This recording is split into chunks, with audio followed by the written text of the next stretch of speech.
Hey y'all, happy Tuesday. So hopefully everyone is doing well. I'm going to give people just a few minutes to go ahead and come into the room. As you are doing that, I do have my Unicorns Fairy Dust and AR-15s hoodie on. These are also available in women's t-shirts as well, in perfect timing for summer. So grab one of those for your lady, for your daughter, your niece, whatever.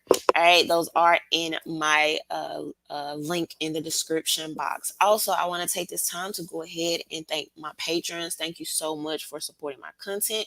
A special thank you to my VIP patrons, Ray Ray and Daniel. Thank you so much for supporting these Hey Y'all Tuesdays. All right, hey Little Rock, hey Black Introvert, hey King BJ. So we're gonna slowly wait for people to come into the room. As we do that, some of you may know that follow me on Instagram. If you do not follow me on Instagram, you should be following me at Rhonda_Mary. Okay. This past weekend, I was in Missouri for the Train and Learn event hosted by Kevin Dixie. This was a 3-day event, and this was my first time attending. And overall, I must say that it was an awesome time. Hey, Edward. Hey, Leslie. Hey, RTDT podcast. Hey, Bruce. Um, so it was an awesome time out there in Missouri. This was hosted by Kevin Dixie and Rob's Guns. That's located a little bit outside of, I think it's called Leadington, Missouri, if I remember correctly. That's a little ways outside of St. Louis, Missouri. And so we spent basically 3 days learning about not only how to be better shooters and be, uh, um, better at being ready to protect ourselves if need be, but it was also a great time to just learn about marketing and branding and things like that for our respective businesses and things that we have going on.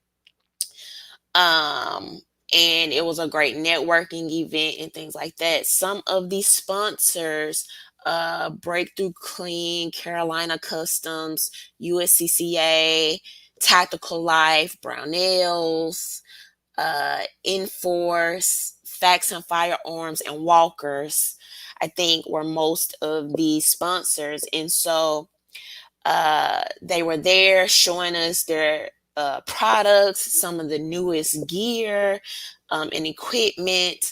Um, I actually ended up winning an AR-15 rifle, a tactical life rifle with a Brownell scope on it up to an 8 times magnification.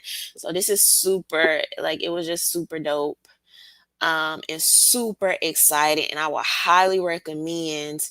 They are going to have another one next year, and if you are interested in becoming more tactically trained, working as if you work as a firearms trainer in the industry in any type of way, advocate, this is something I would really suggest attending.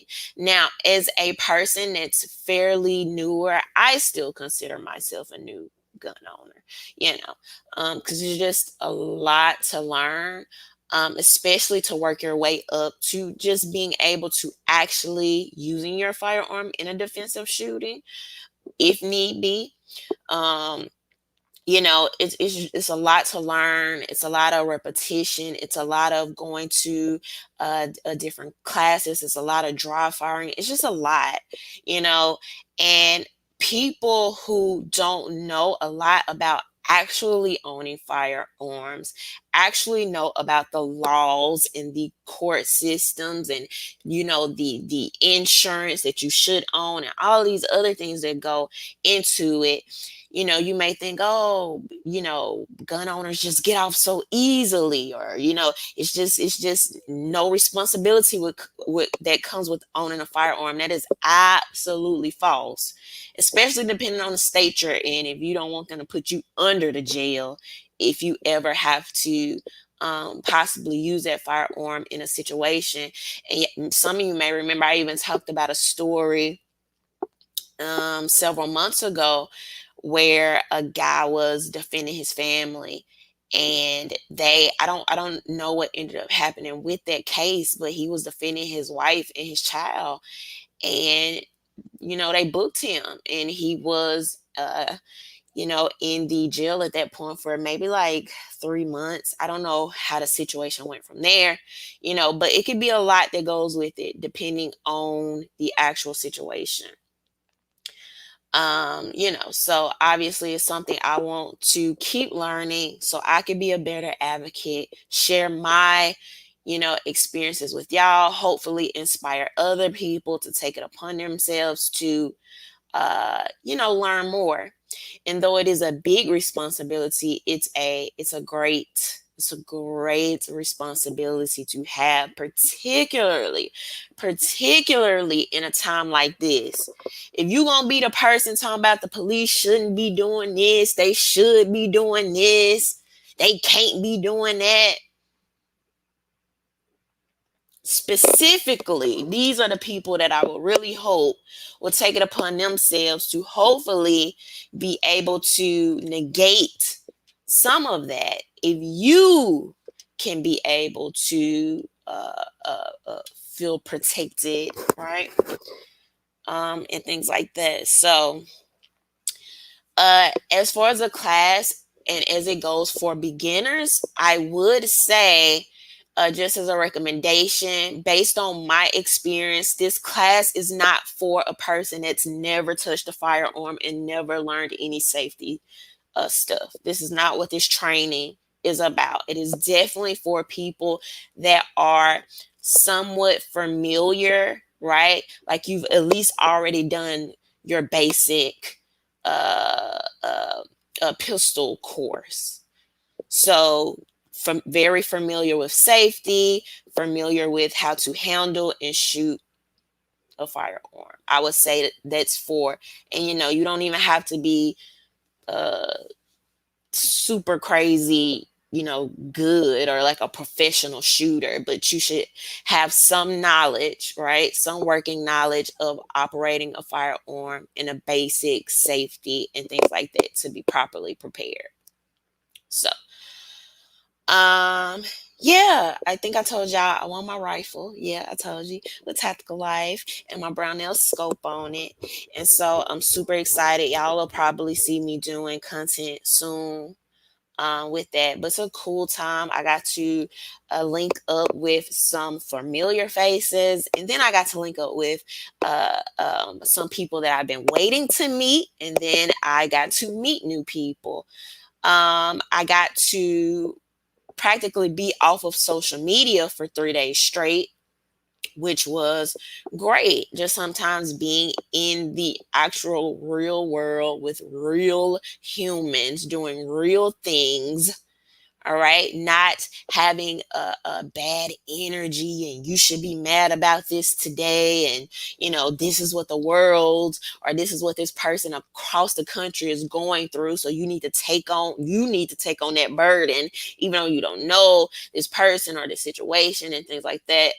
So I would say the 3 days of getting away from that was great as well. But yes, so again, No Other Choice, Train and Learn in Missouri, hosted by Kevin Dixie and Rob's Guns. If that sounds like something you would be interested in the future, you should definitely look into it. I'm going to drop their information below if you want to check it out later, but it's super easy. Just look for it on uh, Instagram. I've also shouted them out or like edit them in my most recent post. So very easy to find. But all right, y'all. So hello to everybody just coming into the room. Hey Sheed, hey India, hey Sade, hey Southeast Dusty. So tonight is going to be a little bit of a shorter live, more so than usual. I'm just recently getting back off that trip, and I must say that I am a little exhausted. And add that on a lot of stuff that's going to be coming up here for me over the next couple of months. So it's a good time. It's a blessing to be busy. It is a blessing.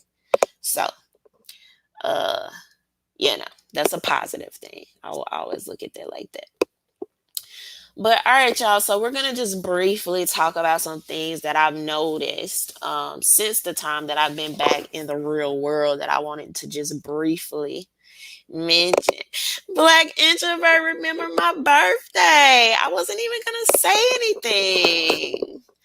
Oh, I feel so special already. That reminds me. So y'all know I'm like, well, y'all probably don't know, but I'm like super sentimental, right? Like I'm just a very sentimental person. Like even when I won the rifle, I just was so caught off guard. I was not expecting it. I didn't come there to win anything. I came there to learn. I came there to network. And so, there's just an amazing experience. There's just amazing experience. And I was like, oh my God, wow. So if y'all see the content coming out, I was not crying, okay? I was not crying. I ain't gonna cry. I didn't go out like a punk. But however, I was touched. I was happy. I was excited. So, but yes, my birthday is going to be coming up, I think, sometime here in the next 2 weeks or so. So, looking forward to that. It's always, a blessing to get to another birthday. So thank you, Black Introvert. Thank you so much. And to everybody else telling me early happy birthday, thank y'all so much. All right, so let's briefly talk about this. Y'all know I got to talk about this. Some of you have been waiting on me to talk about this just for the simple fact that we've been talking about this, okay? If you're not crazy, if you're not blind, if you are hip to the games, the manipulation, the programming that the media tries to play on us, you won't be surprised by this. And my nail, I broke my nail at the event. That's also a good problem to have because that means I was putting in work. But yes, so if you've been paying attention, you would already be privy to this. Okay, we're gonna read this article, take a look at this video, and then we are going to talk about this.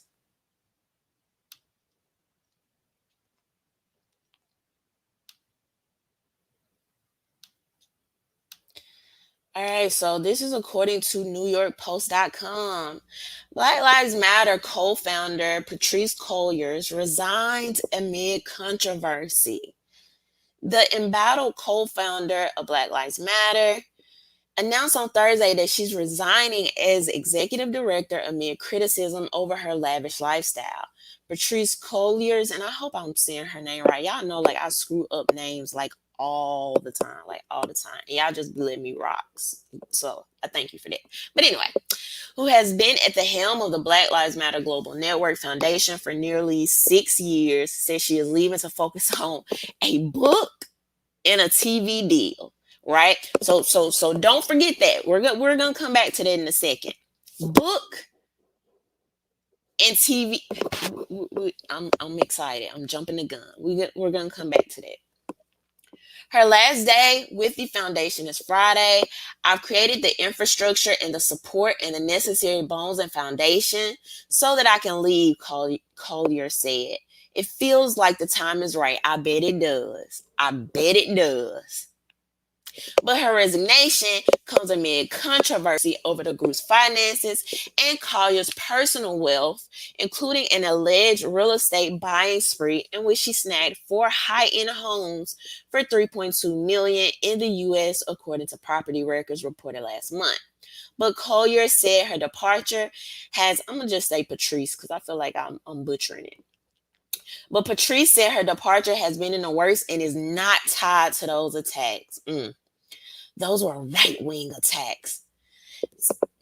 This is one thing that they always try to do when they don't want to be critiqued. They don't want you to be objective and think with your freaking brain that's in between your ears like an actual human being. So they'll just try to throw some very any polarizing anything that they could say. Y'all know we've talked about this, the isms and the exists and the, all these other things, the phobias, right?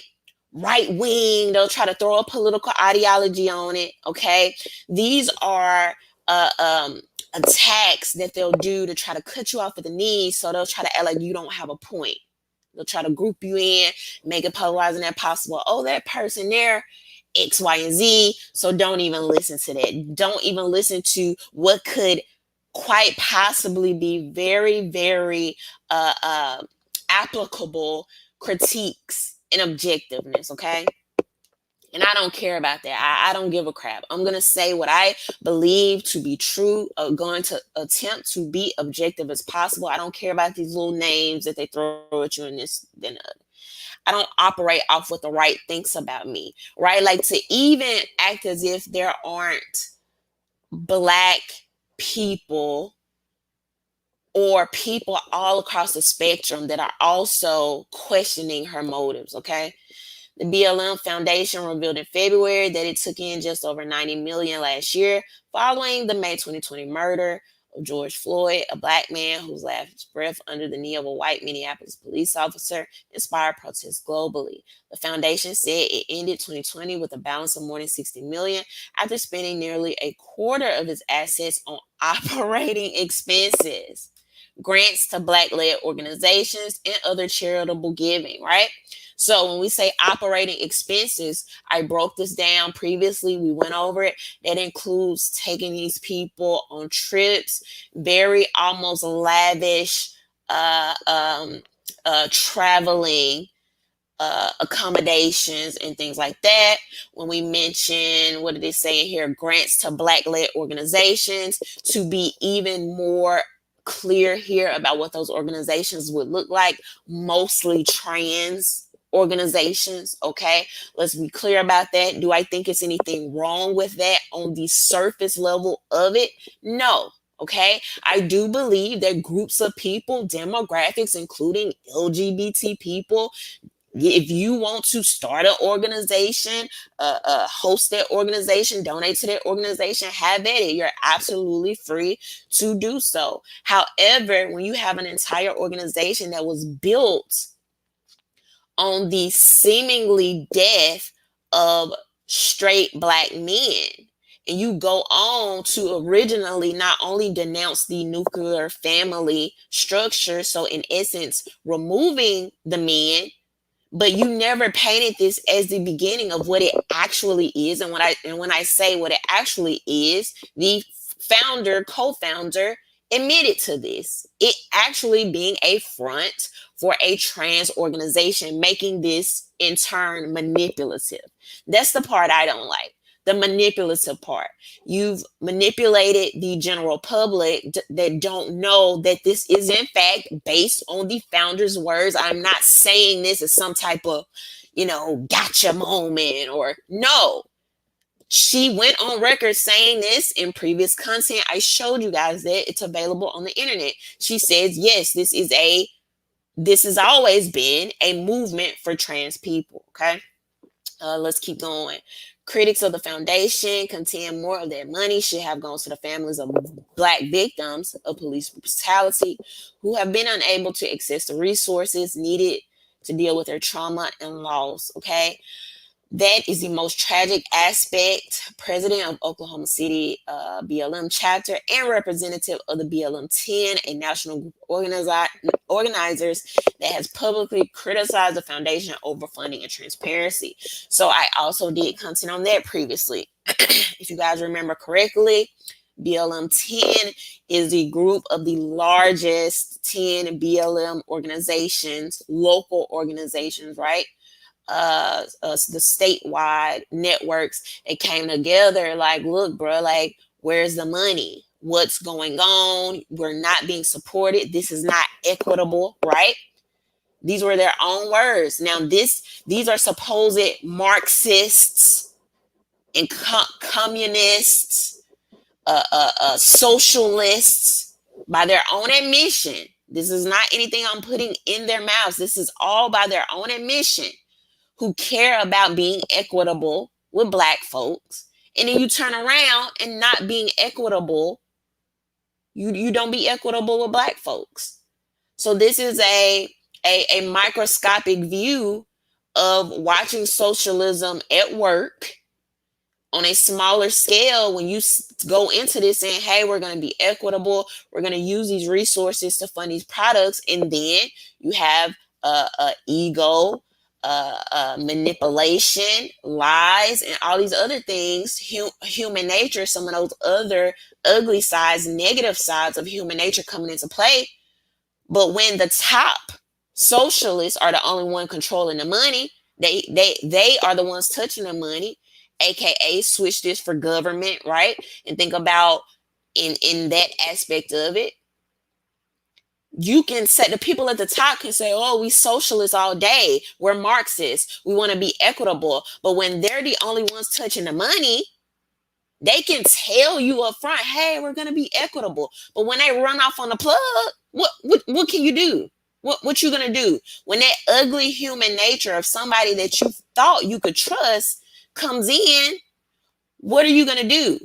What are you going to do? Especially for y'all people that's trying to get rid of firearms. You have and leave it to the people that's holding on to the money, to the ones that's in charge of the equity. You have no recourse. So these are things to think about. And this is why I always talk about these principles on these smaller levels, on these microscopic levels of even the things they try to do in California. Say, oh, this will work perfectly. We should take these policies globally. And then I look at freaking California. You have some of the worst policing. You have some of the worst race relations. People always getting beat up out there, doing crazy stuff. You got all these homeless people in the streets. You have an influx of these immigrants, right? And not even able to take care of your veterans and your homeless population. You have the educators coming out saying we're not being funded properly. You have people, particularly Black people, if you look at the actual statistics, and middle class dissipating in California, moving out of California in droves. Don't tell me about hashtags and what feel good. I'm looking at what is working and doesn't work. Even the idea about, let's do these speed rail trains to let's do these high speed rail trains to avoid the carbon dioxide, an unfinished project, right? You say let's install these solar panels, and then I look at, you can't even manage your fires. The electricity, you have all of these electricity outages that turns and affects your citizens, right? And that's kind of going off on a tangent, but I'm more so talking about looking at these principles that these people say they are, and they're not even working on a smaller scale, but you want to go global with them. Makes no sense, all right? So now take a look at this. This is the guy, founder of Black Lives Matter in St. Paul. I resigned after I learned the ugly truth as an insider. Born in Minneapolis in 1985. We called the North Side home at that time, 18th and Queen. When I was 2 years old, my father was shot and killed.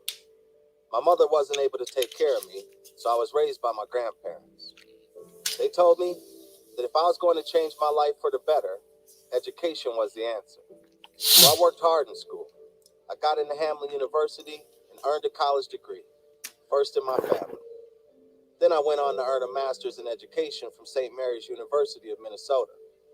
I am living proof that no matter your start in life, quality education is a pathway to success.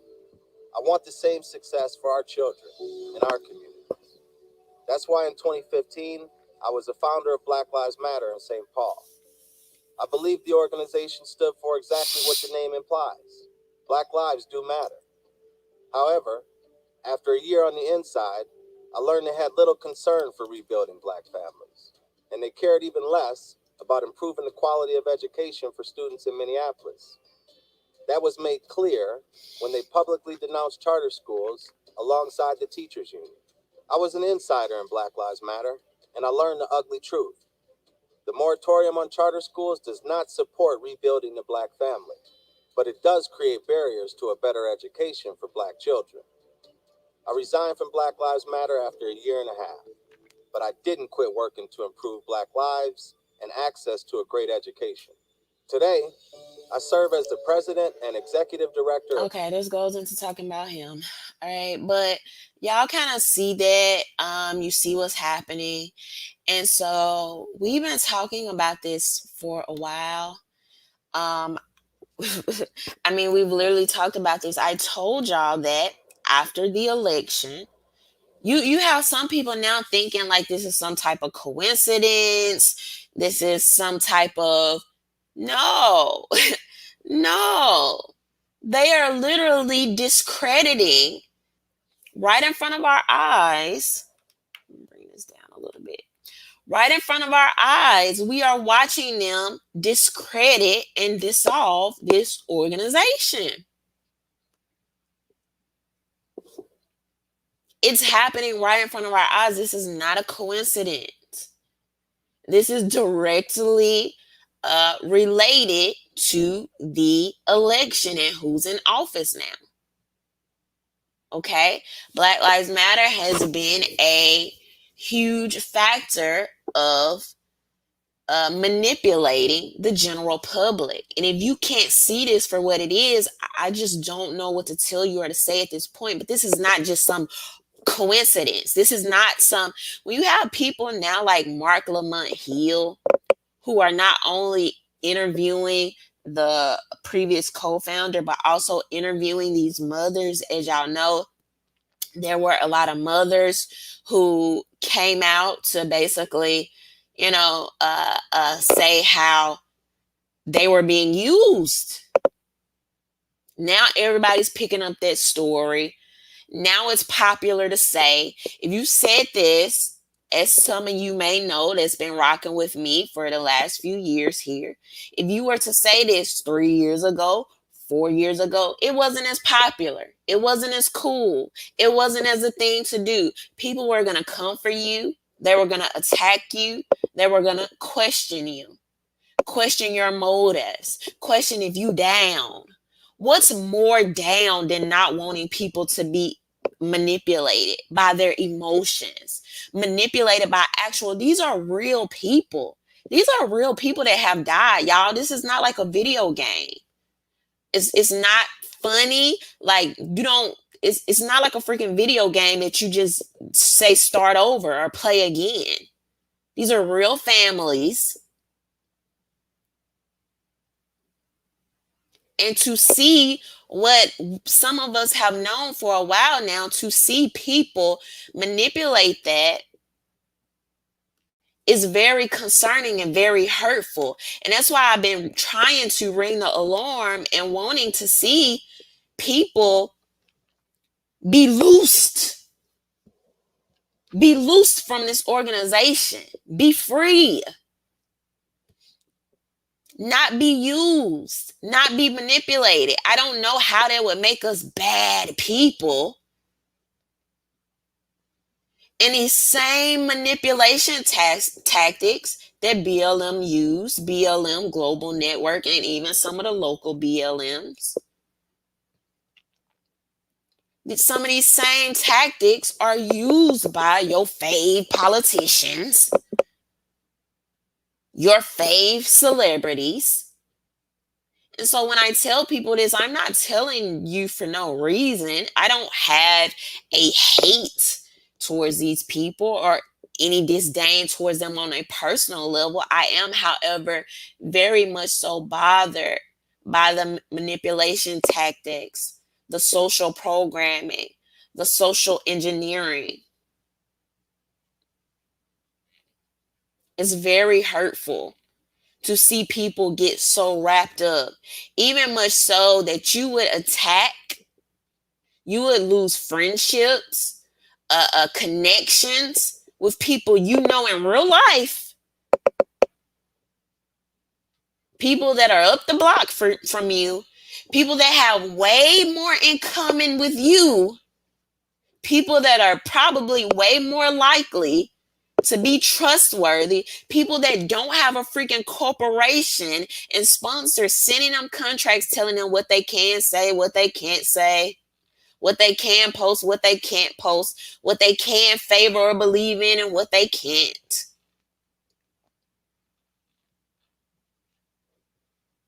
It's very disheartening to see people be played to this level. But I mean, all I can do is try to tell you. I can't force your hand. I can't pull your arm. I can only slowly over time say, look at this. Look at that. This happened now. That happened now. Literally right not too long after the election, maybe a couple weeks, a month or so, I said, just wait, give it time. They're going to start going on to the next narrative. They're going to change the narrative. As you can see, we quickly went to Asian hate. We quickly went to Save Palestine. Like, what more evidence do y'all need? You've been used. You've been had. You've been run amok.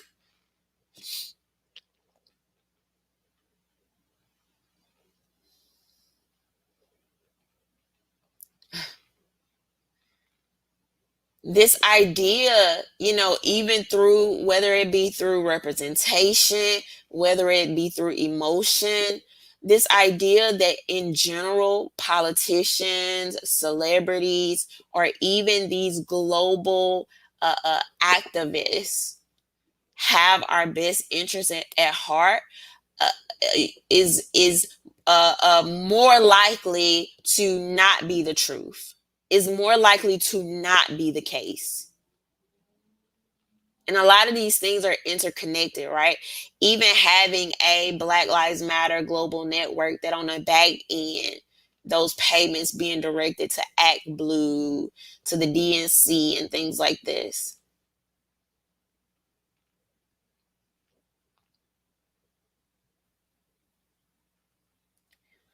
So we are watching in front of our eyes, to some extent, them changing the narrative, changing the direction of this. Do I know the absolute outcome? Do I think it's going to just completely disappear? I mean, maybe eventually. But right now, it should be very clear to y'all that they are moving forward to discredit and dismantle some of the power, whether you want to call it power or at least attention. Because answer me this. Even before, I believe this was before the election, you had moms of slain sons coming out saying, hey, something's not right here. Why are they just now kind of getting a platform and a voice to talk?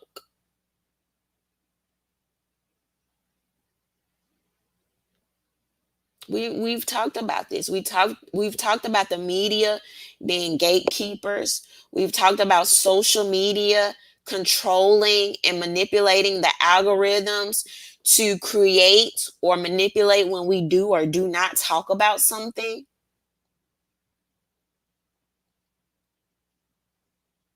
Some of these people could have been addressing this. It's just now kind of slowly creeping up on us and more people talking about it.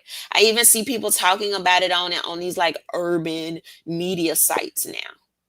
And once it hit that, it's like, oh, it's widely acceptable now to talk about. So now think about all the money wasted, the time wasted, emotional capital wasted, energy wasted for what some people unexpectedly believe to be a good cause, to be trustworthy people.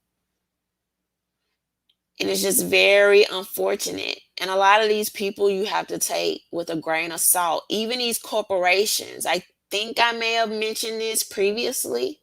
I think I may have mentioned this last week. But even these corporations who put up these little black squares, put something on their website, oh, we stand with you, right? We're pledging X amount of dollars, millions and millions of dollars to the black community, whatever that means, whatever that money is going to go. Right? We're pledging this money to the black community. And in turn, these people, a lot of these people ain't even wrote this stuff. It's not even in their budget yet. It's not even on their sheets yet for the year. They haven't given anything. They haven't done any of that. But they knew that the moment they told y'all you were gonna go buy their product, you were gonna go support them.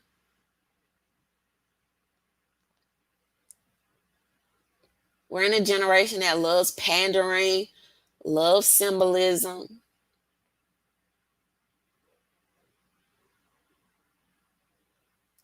Bruce said, happy early birthday, Black Queen. Keep making moves and growing. Enjoy. Thank you so much, Bruce. Thank you. Um, you know, but these are things to think about. So it's actively happening.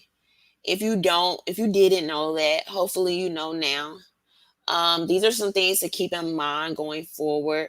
There is a very strong hold of programming and manipulation, and it's kind of bobbing and weaving of going from allowing ourselves to get on these emotional roller coasters and being taken from one thing to another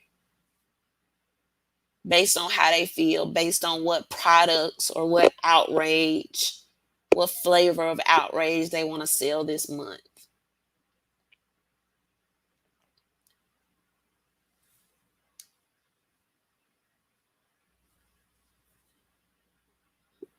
You know, so to think these people are on your team, on your side, people can try to ignore this. They can try to say, oh, you know, well, you know, that's just the global network or that's just her.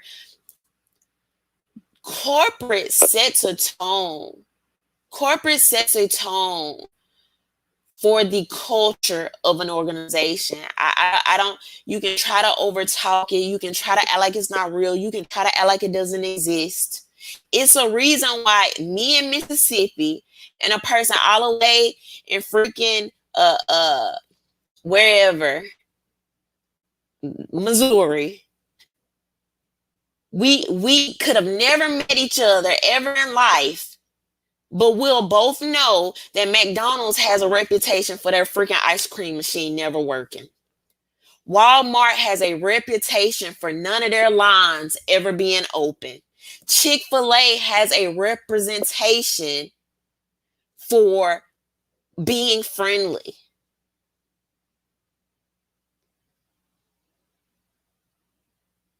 I could have never met this person in my life. And we know that there are certain attributes ascribed to certain brands.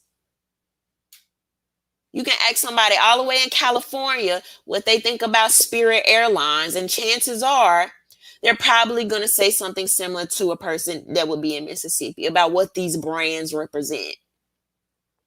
So to act like there isn't a culture around organizations, to act like a corporate level doesn't say something, right, or represent something, or is a huge part of the threading of how something is represented to the world is just false. It's just false. It plays a big part, whether people want to admit it or not.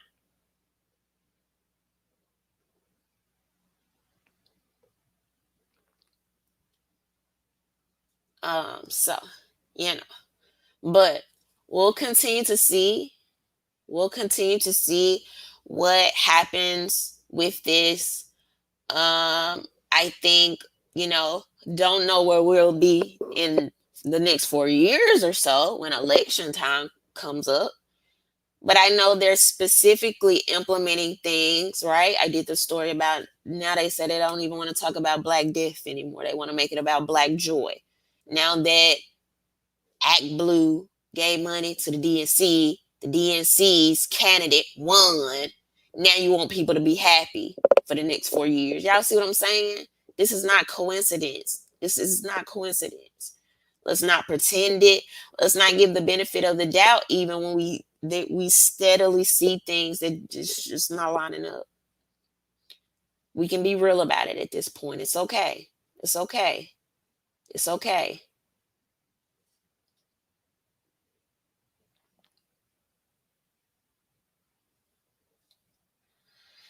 So, um, last thing, let's talk about this for a second, and then I'm going to hop off here. So I'm not going to play the video. For some reason, I just don't really feel like it. But there, for some reason, over the weekend, I don't even know what sparked it. That's why I said when I was in my own zone, living in the real world, I don't even know what was going on. But some kind of conversation was sparked about women wearing bonnets, okay, in public. So the conversation obviously worked its way up to even blue check celebrities and people like that talking about this. So Monique, okay, y'all know Monique, comedian, um, one of the biggest comedians that came out of the Queens of Comedy. She had the show. What was it called? It wasn't called a Monique show. Y'all know Nikki. She played the character Nikki Parker. The name of the show is not coming to me right now. But very well known, kind of, beloved and things like that. Very um auntie, y'all know them aunties. Y'all know what I'm talking about. The Parkers, that was the name of it. But very much so that auntie energy, very, very beloved and things like this. And so obviously this conversation got to her desk, and she came out and she was just saying that, ladies, things like bonnets, slippers, these slipper shoes and things like that are not for the airport, are not for, the public. Those things are for your home. And so apparently she caught some heat. People were threatening to cancel her, as people always do when you say any type of opinion, right? You're not allowed to have an opinion. Now, y'all know, with my entertainers are not leaders tease, does not mean that I don't think entertainers or celebrities can't have an opinion. Anybody can have an opinion. Anybody has a right to freedom of speech, and anything that they say can be used, on a basis for inspiration on an individual level, right?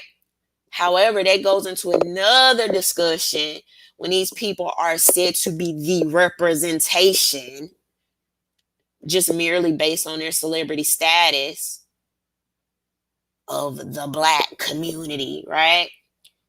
Follow this person. They're this leader. They're this civil rights activist. Now all of a sudden they're this X level expert, and we should take up the mantle and just whatever they do. If they get vaccinated, you should do it. If they vote for this person, you should do it. If they wear this brand or support this or they believe this ideology, you should do it just because of their celebrity status. No, we're going to take based on individual merit. We're going to take, what they said, dissect it with a grain of salt. If you rock with it, you will. If you don't, you should not be forced to just because of representation or celebrity status by default. No, that's not how that works. I don't give a crap. I don't agree with every single thing a person says just because they're celebrity or just because I even believe I like them, right? But anyway, Um, so what I thought was going to be an apology, she actually doubled down today. And she's like, it's been times where I had to get snatched up by Patty. I think she said Patty LaBelle, and she named somebody else, you know, and they just came with me on auntie energy. Like, baby, get yourself together. So people have been calling this respectability politics. People have been saying, mentioning, oh, you just feel this way about bonnets because of white people. Why does every freaking thing, I don't give a crap what it is, always have to be related to white people? Why, like why is everything in your head about white people? Like, I just don't get that. I just don't get that. I don't get it. I can't relate. Yeah. But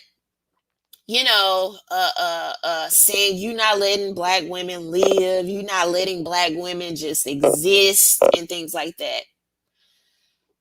Now, I am the type of person, I am not gonna wear a bunny in public. I'm not gonna do it. I remember growing up, and there was this era where I was younger, and you would have people coming into like the Walmarts and stuff in pajamas. For some reason, they got popular at one point, which leads me to think it must have been some celebrity that was caught out and seen in pajamas, made it a thing. You're leaving your house in pajamas, so people started doing it. I don't know that to be the case, but based on human behavior and what I've seen from the media, that's my assumption. And I remember my mom telling me very sternly, like, we don't come out of the house in pajamas. I don't want to ever see you come out of the house in pajamas. Pajamas are for sleeping. Pajamas are for the bed. Pajamas are for your home. I would never want to see you come out of the home in pajamas. And not even that, right? Like, literally from a cleanliness aspect, like, your bed is like sacred space, right? Your bed, the things that touch your bed, and even your bedroom, you know, is your temple, your sacred space, your space to relax. That is your home space. Just home is different. Home is where you relax. Home is where you spend time with your family. So just even the cleanliness of getting in the bed in clothes that you just came from Walmart in, or clothes that are meant for your bed going to Walmart too, just even from a cleanliness aspect, never made sense to me. Right? So this is something that was instilled in me from a young age. The sad part about this, the overall theme for me, is that it's sad that we are getting to a place with this generation where you can't tell nobody nothing. You can't tell nobody nothing. You can't have an opinion. When I was growing up, the aunties, the women in the church, the women in the community, the women that be cooking with the little, y'all know the food about to be good. When that arm is moving while they stirring the mac and cheese, they could say something to you, right? They could admonish you. They could approach you. They could be like, sis, I don't think this is the best thing, or I expect more out of you, or whatever. You could talk to people. You could have grandma energy, auntie energy, and it wasn't seen as offensive. Even those times where you had to be like, that's just auntie. I don't even like what she's saying to me. I don't even agree with it, but that's auntie. Like, I have to learn to talk. That's auntie.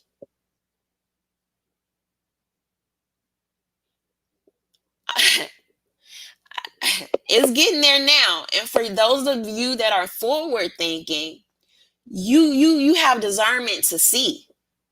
But in about the next 10 to 20 years, you're not going to be able to tell these kids anything. We are creating a culture where people don't want no kind of standards. No kind of standards. None. Zero. You want to be able to go and twerk on people's tables in nice establishments. You want to be able to wear whatever, whenever. You want to be able to wear your bunny and your pajamas to go pick up your kids from schools. You want to be able to wear your slide slippers and your bonnet and your pajamas on the airport to the stores. What kind of culture can you maintain when you don't have a freaking standard, when everything goes?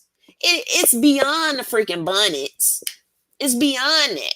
I don't even think people understand the level of programming that's going on. It's so much deeper. And, some people are going to look at this right now. Oh, Rhonda, you so serious. It's just a bonnet. Who gives a crap? They are trying to program us that y'all can't be told nothing, even when it's for the best. Y'all don't, what kind of culture doesn't want a freaking standard for their men, their women, and their children? That's not a culture that can survive.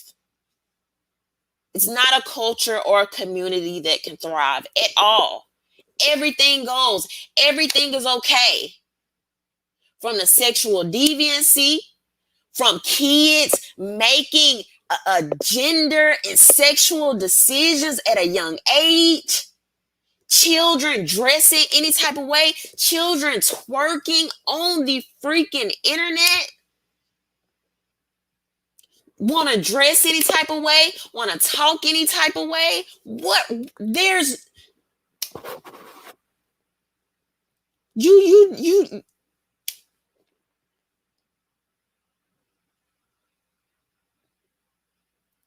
no accountability, no shame, no maturity. Adults acting like children. Adults trying to allow their children to act like adults. It is sick. It is sick. It is deprived behavior. This is way deeper than a freaking bonnet. People don't want to be told nothing. And the crazy part about it is you don't have to. You can do what you want to do. You can do what you want to do. We're not going to arrest you because you wore a bonnet out in public.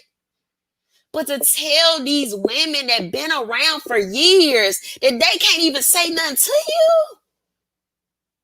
you gonna counsel them?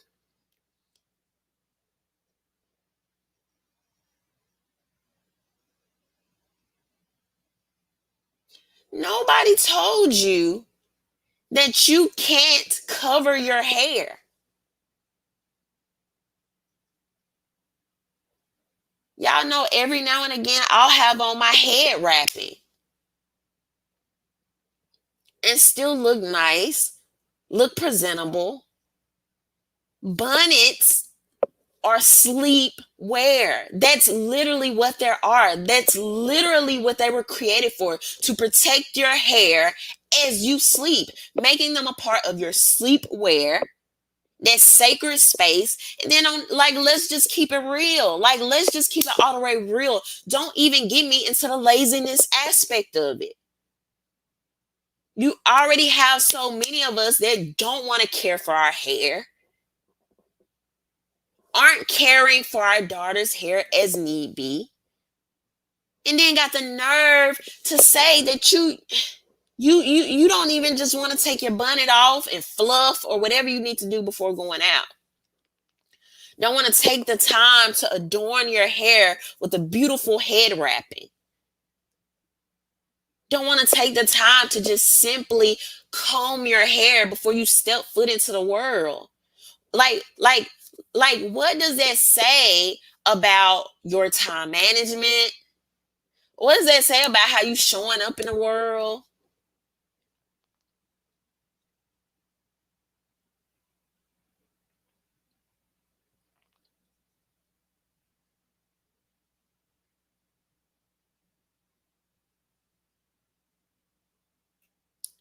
I feel bad, man. I feel bad for these little girls that's gonna be coming up and don't like no standard is being created. No standard is being created. You got these girls hopping off the porch. 18th birthday jumping on OnlyFans.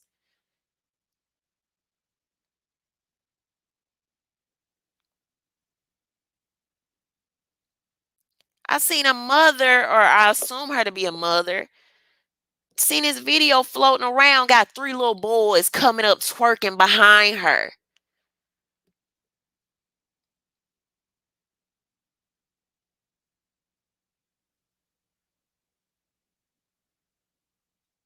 Talking about something, this African culture. I ain't seen not one video, one research paper, one essay, nothing source talking about some twerking for black men and some freaking African culture. And even now, we know that it's been evolved and completely sexualized. Like, stop acting like, I just hate the fakeness and the pretending. I hate it.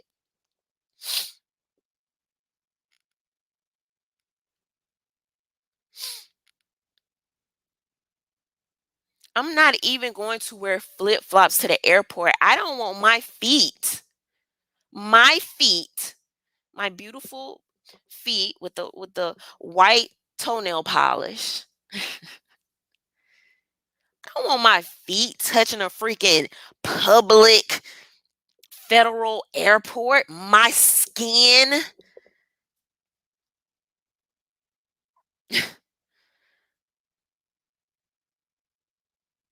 Why would I want the bottom of my feet touching where people from all across the world, they dirty shoes and tracked up through here?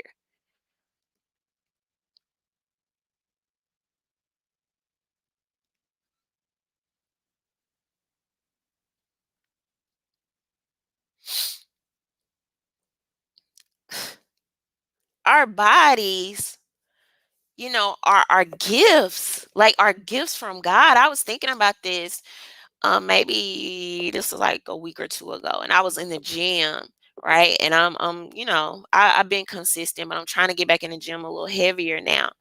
And I was just thinking about the like, even though it's hard and it can be, sometimes mentally and even emotionally taxing to stay consistent on your fitness journey. I was just thinking about how magnificent and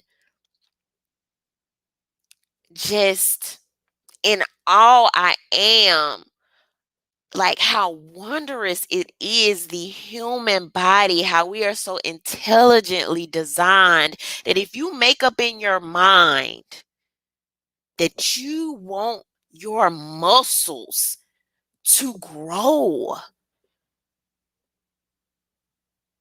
if you make up your mind here, you can literally change the dynamic of this body, of your physical form. Do you understand? Like you are a creator. You thought something here and you are creating a physical representation of that based on your intelligent design. That is wondrous.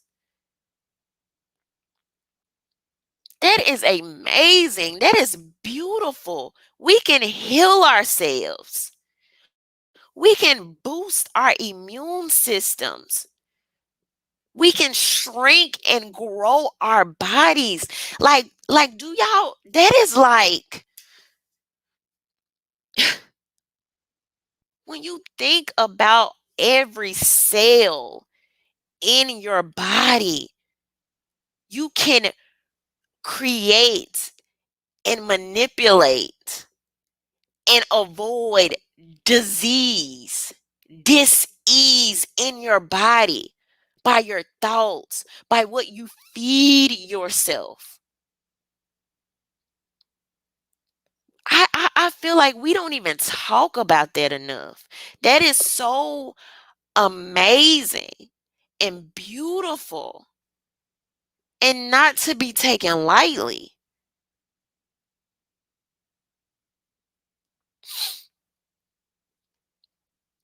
even up through conception, knowing all all the little sperm that was competing for your spot, and you made it here. I'm not even trying to be funny.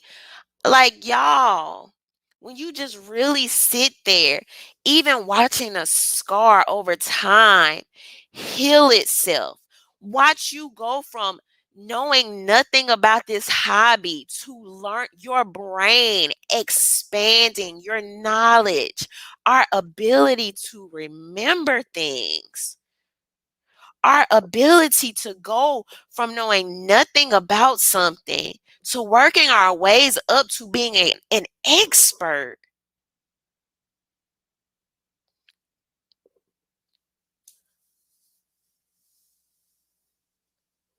and us not even being thankful,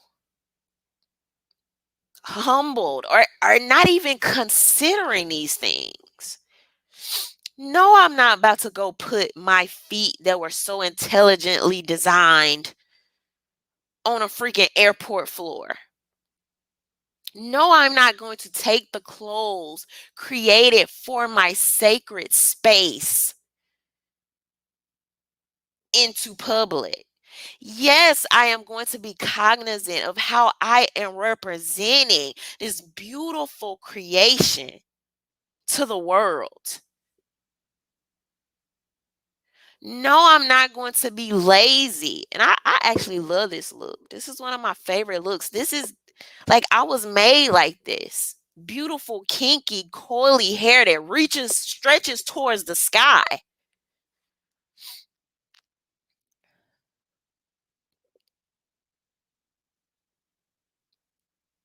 And the fact that we don't even consider these things and how we're showing up in the world, and whether we're even showing gratitude for being here.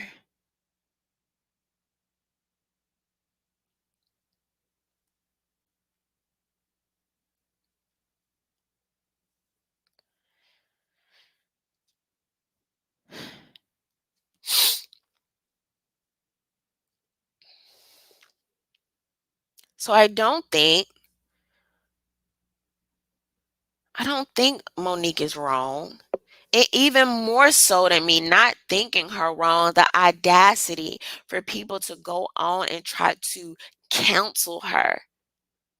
For even you that offended, you don't feel you so secure about your bunning in public. Why you gotta counsel somebody? If I'm so secure about something, if I feel good in it, it's nothing you can't. I'm not bothered. I don't give a crap what you say about it. So obviously, it touched a soft point. If you are that emotionally moved by something that our elders would say,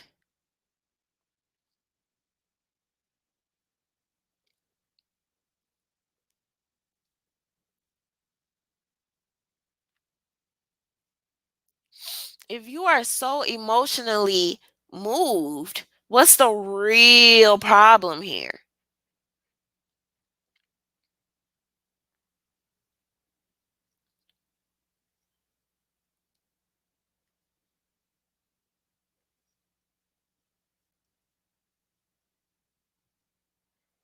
But this culture that you could just say anything, you could just do anything, you can act any kind of way. There is no code, there is no standard. This is destructive. This is destructive. And we've been so programmed where people can't even see that it's destructive. They think liberation is doing all the things that we freaking know based on statistics and studies for years have shown and proven to be detrimental for us. You literally have people on Twitter. You literally have people on Twitter trying to make cases for children not having fathers.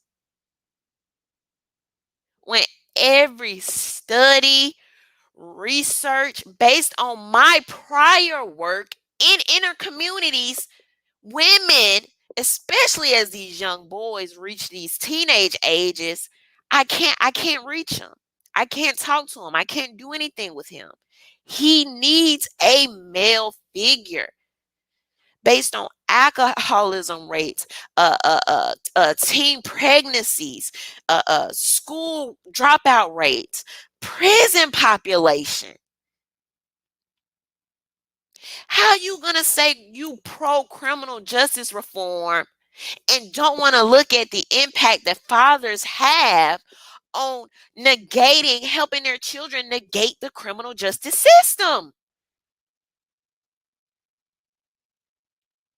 All of these things being pushed and projected on us that based on I'm not just making it up to sound cute because I think this is based on my personal beliefs. This is based on actual studies over time, things that we've seen work.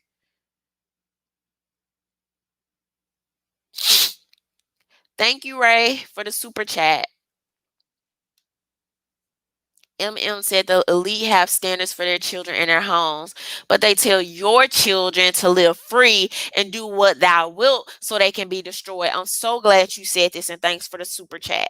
So I saw Just Hilarious today. Y'all might know her. She's a very popular comedian. And she made this video today, or at least I saw it today, talking about this specific thing. You got all these girls talking about hot girl summer. You don't need a man, take his money and run off with the bag. Whole time they booed up. They booed up, all of them. They a little baby that's gonna listen. Just Hilarious said this, a comedian. I'm just agreeing with her. Very popular comedian. I think she got over 1 million Instagram followers. The whole time, they're telling y'all to subscribe to this culture. Even some of these hip hop artists will rap about drugs, drugs, drugs. Killer this, killer that. And whole time, they sending their kids to college. They're living in gated communities. They have private security. They have gates that go to the sky. And they're telling you to kill, kill, kill, and rob, rob, rob. And F a woman, F a man. Whole time they wife at home. They got investment stocks for their children. Their children have businesses. And they telling you to sell drugs. Their children have quote unquote legal businesses.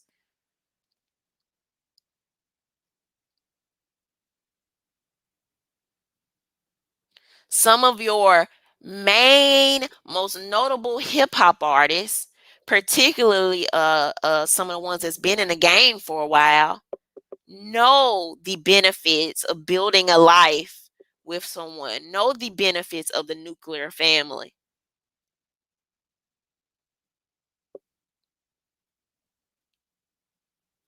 Beyonce been a little baby that's gonna listen the whole time.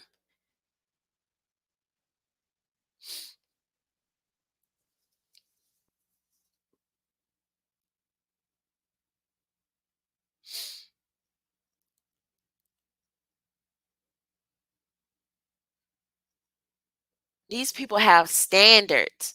They have a code. They have a certain way of life. They want to see their children succeed and excel and help their children get on the right path while selling you death culture.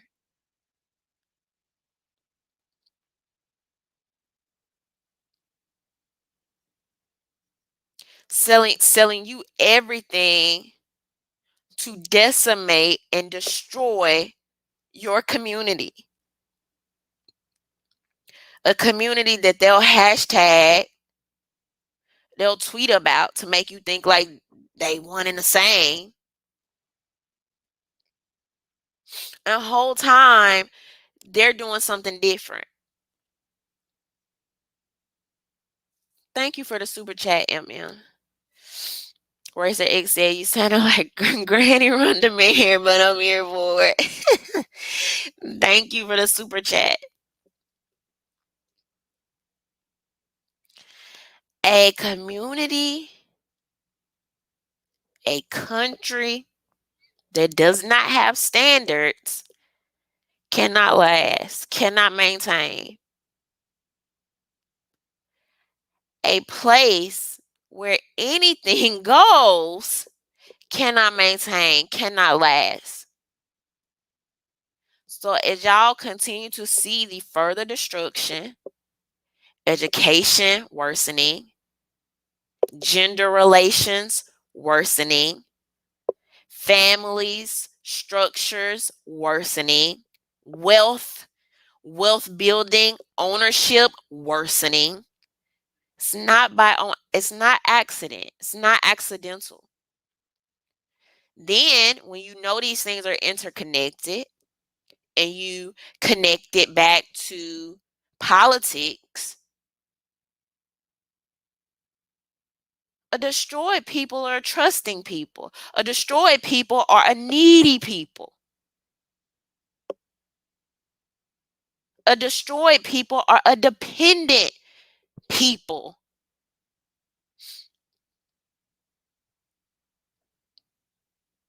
If you're obese, you're sick. You're dependent on the medical system. If you don't have the ability to, or the wherewithal, or the financial freedom to educate your own children, you're dependent on the educational system. If you cannot protect yourself, if you cannot protect your community and your family, if you cannot de-escalate, have situational awareness, and handle things in your community, you are dependent on the law enforcement system. I thought y'all was F the system.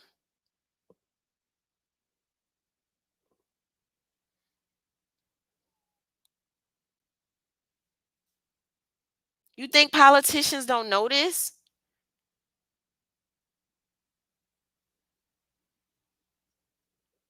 Of course, I want you to depend on me more. Of course, I want you to think you need me. Of course, I want you to think that this election is the most important election of our lifetime. Every 4 years, just coincidentally. Of course, if the conditions of this community are worsening, it appears that I need you now more than any other time.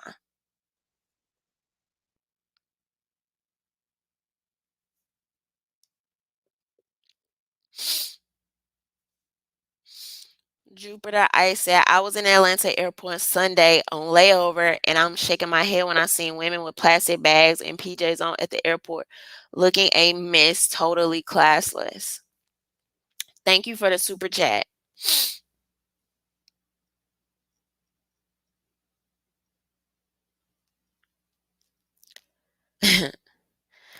You know, one thing about previous generations, even with the stuff, the harshness, right? And all the things that they were going through, it was a standard. It was a standard. There was a code. There was a level of connectedness. There was a level of community. People be on Twitter telling me something, it takes a village. You lying. You don't even want nobody to say none of your kids. You don't want the freaking teacher that some of y'all couldn't wait to send these freaking kids back. I saw somebody posted a meme that was supposed to be funny, talking about, would you rather jump off a cliff or keep your kids at home virtual learning for another however many months? Oh, I'm gonna jump off this cliff. Supposed to be funny. I didn't find that funny. But I let it rock. I don't, whatever. Didn't mean me nothing, but it says something. It says something about a thought process of people that think that's funny and so in agreement with you don't even want to deal with your own kids. That's how dependent we've come. We become so dependent that not do we want to throw our kids and our communities onto others, but then got the nerve to turn around and complain about how they do it.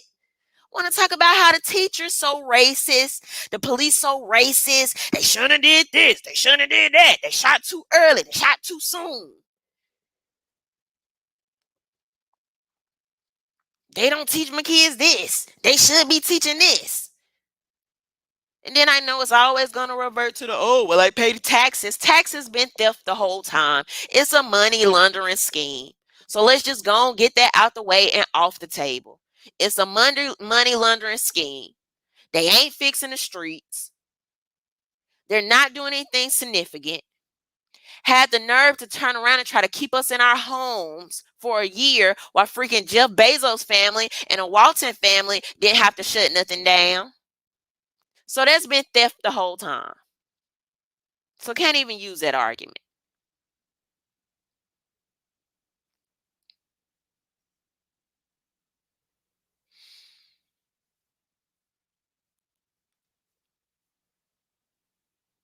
Our dependency is going to kill us. It is killing us. It's killing us. Our dependency is killing us. We don't want to have babies in our homes, killing us. We don't want to protect our own communities, killing us. We don't want to educate our own children, killing us. We don't want to have a standard, killing us. Our dependency is killing us, literally and figuratively.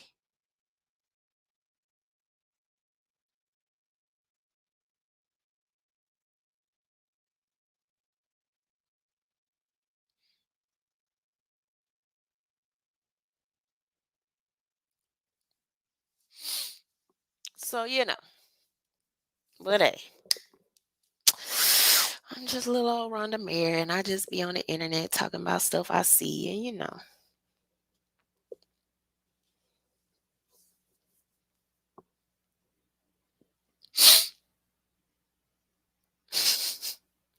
And when I refer to this way of thinking as insanity, right?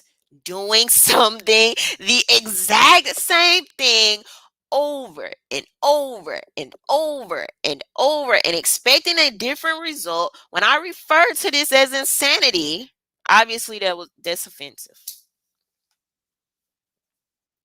But your dependency that is killing us, not so offensive. It's totally okay.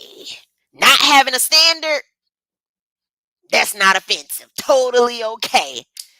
Girls at 18 years old jumping off the porch,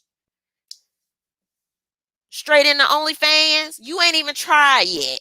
That ain't offensive. Totally okay. Children at 3 years old talking about they the opposite gender, no standard, that's not offensive. Totally okay. But me calling it out, saying that this way of culture, this BS simulated culture that they're trying to sell us, manipulating us through hip hop and the algorithms to make you think that everybody cool with this and everybody down with this, and you talk to real people in real life and find out that ain't nobody cool with this, ain't nobody down with this. A lot of this BS is fringe stuff, but you have people that they won't speak up, they won't say anything, because they're scared of getting bullied. The algorithm is making them believe that everybody else cool with it. Everybody else must be okay with it. So I ain't gonna say nothing about it. And the whole time you don't even know behind the scenes, so many people ain't cool with it. It's no reason I should have people that are supposedly a part of the LGBT community telling me, DMing me that they can't even stand up and say nothing because they're afraid of getting bullied. They can't say things that are just strictly common sense because they don't want to be bullied. You have women that can't tell their stories because they're not the typical women empowerment stories. They don't want to be bullied.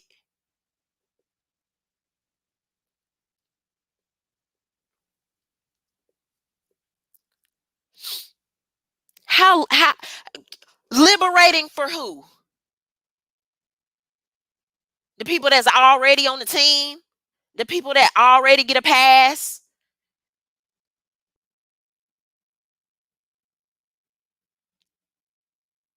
That's not liberation if it's only for certain people. If only certain people can talk, if only certain people can have their truth, if your experience, your trauma, your whatever doesn't align, your beliefs, your opinions doesn't align with the mainstream narrative, then all of a sudden your politics, your representation politics, your representation, your physical form doesn't matter. All of a sudden now, if I say something different that wasn't in the box of stay in this lane, black girl, southern woman, natural hair woman, young woman, now all of a sudden my representation don't matter. When I started talking about the nuclear family being important, the importance of people needing to be armed, the importance of us taking autonomy back over our freaking births, over the education of our children, over our communities. Now all of a sudden they don't care that I'm black and I'm a woman.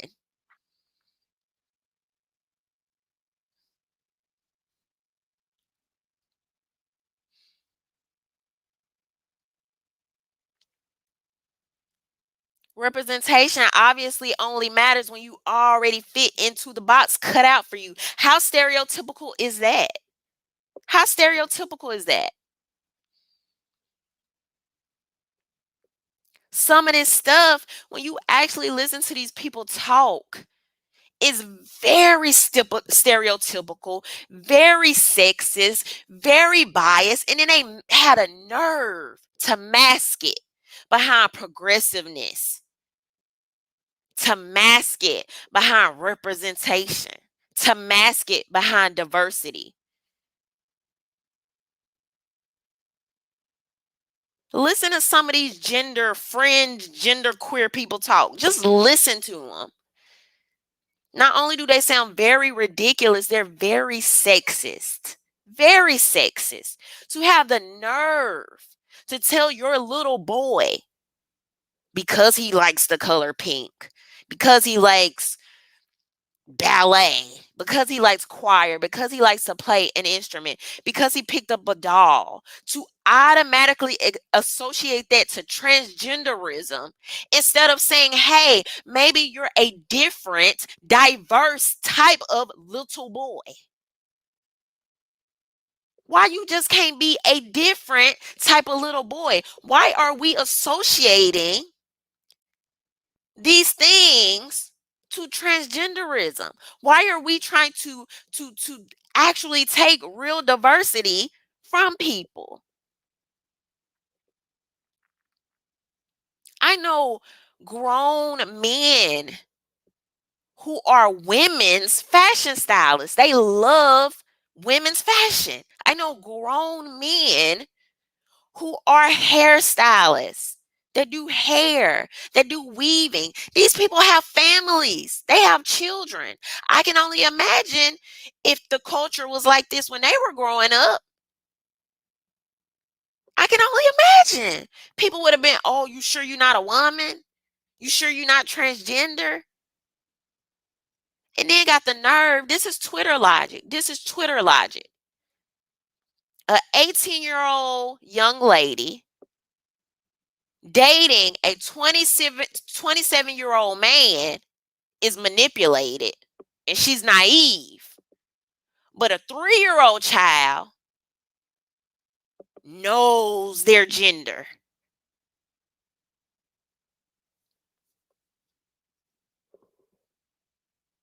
Huh? Huh? This is social media logic. Social media. I don't know what I just said. This is social media logic.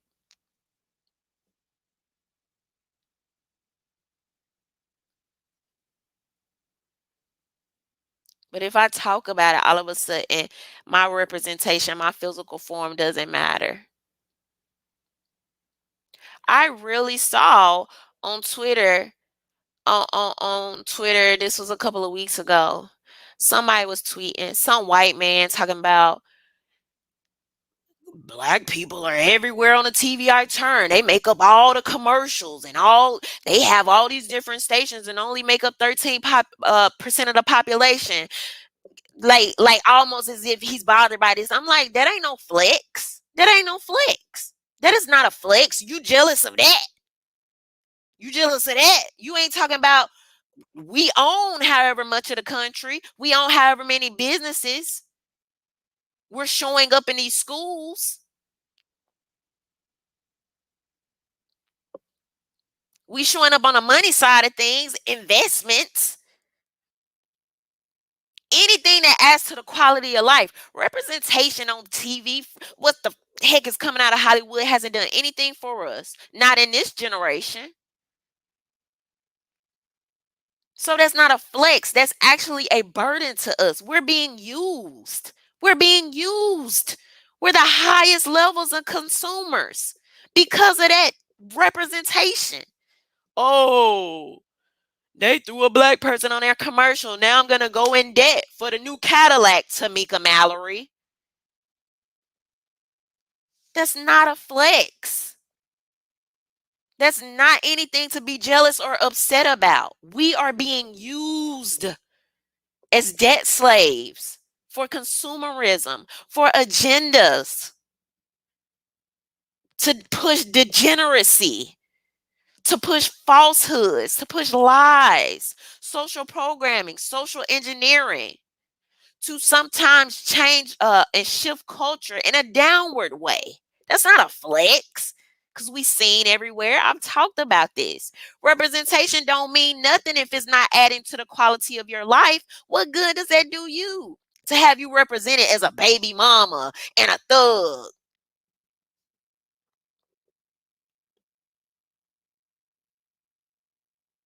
To have you represented as somebody living a lifestyle you can't even afford. And black wealth supposed to hit zero by 2030, 2053. I get the numbers mixed up. Somewhere here in the next few years. That's not a flex. That's not a that's nothing for nobody to celebrate nor be jealous of. That has been a detriment. Being represented is all of our people being obese. That's not a flex. That is literally adding to downward culture that is impacting us and hurting us, sending us more into these medical systems that seek to exploit us. The music tell us be fat. The commercials tell us be fat. Now Calvin Klein telling us to be fat. And wondering why we suffering from COVID at high rates. Diabetes, heart disease. That's not a flex.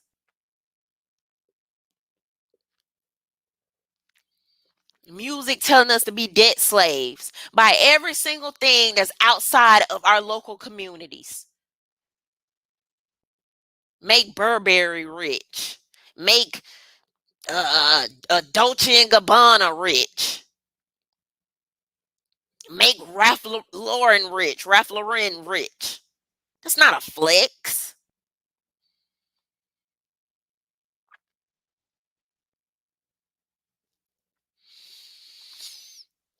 So anyway, I wasn't even planning on being here that long, but you know, planning on being on here this long. Birkin bags.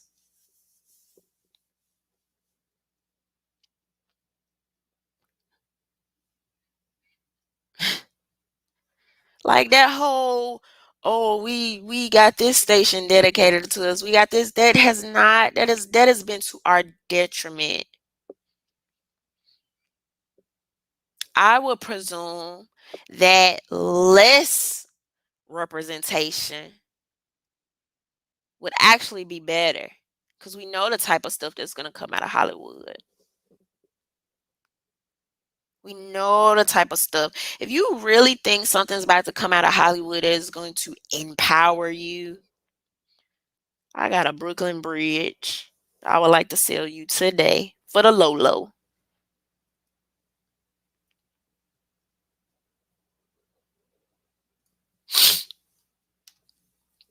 So anyway, I must have got a little passionate here at the end because, I just want people to be aware, be more cognizant and conscious of the way we are being manipulated and used through culture, or supposed a simulated culture, through politics, through music, through consumerism. A lot of these things are interconnected. And once you see that, you can't unsee it. It's a reason why you have these politicians that will have a celebrity to speak, right? Rub elbows with. These things are interconnected. And the sooner we figure that out, the sooner we realize and accept that they are peddling us our own death and destruction, the better we'll be.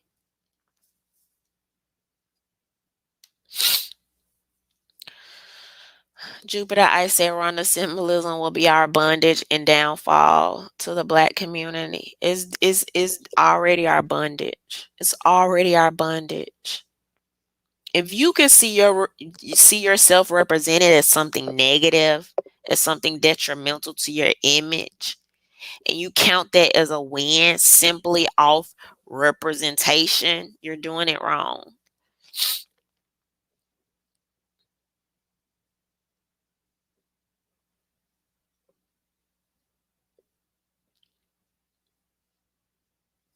So, thank you for the super chat. But all right, y'all. So I'm gonna get out of here. Like I said, I must have got passionate here at the end because I really did not plan to be on for this long. But sometimes these things have to be said and addressed, and I don't see a lot of people saying it and addressing. We have to outsmart this connection to TV, this connection to social media.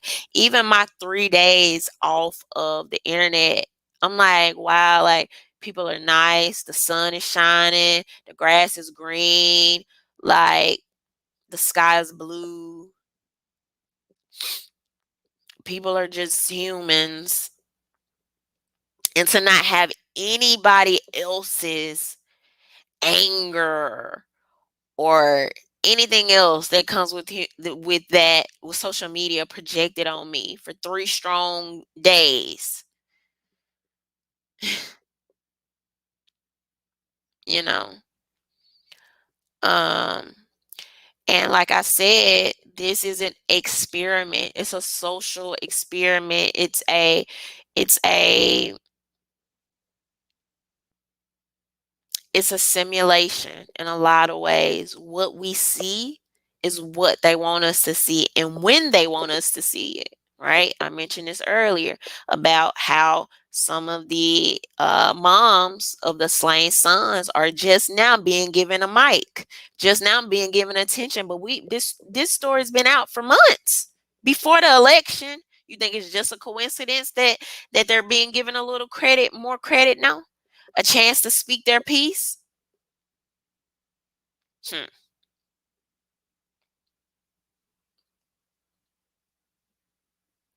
But anyway, um, so if this is your first time, make sure you give me a thumbs up so this video can spread. Make sure you are subscribed to my channel if this is your first time here. For the people that's always rocking with me, I thank y'all so much. I really appreciate y'all. Thank y'all so much for the early birthday wishes. A special thank you to my patrons. I thank y'all so much for supporting these Hangout Tuesdays, and my VIP patrons, Ray and Daniel. I thank you guys so much. And so we'll be talking soon. I hope y'all have a good week. Oh, and thank you for everybody that's super chatted. All right. Bye, y'all.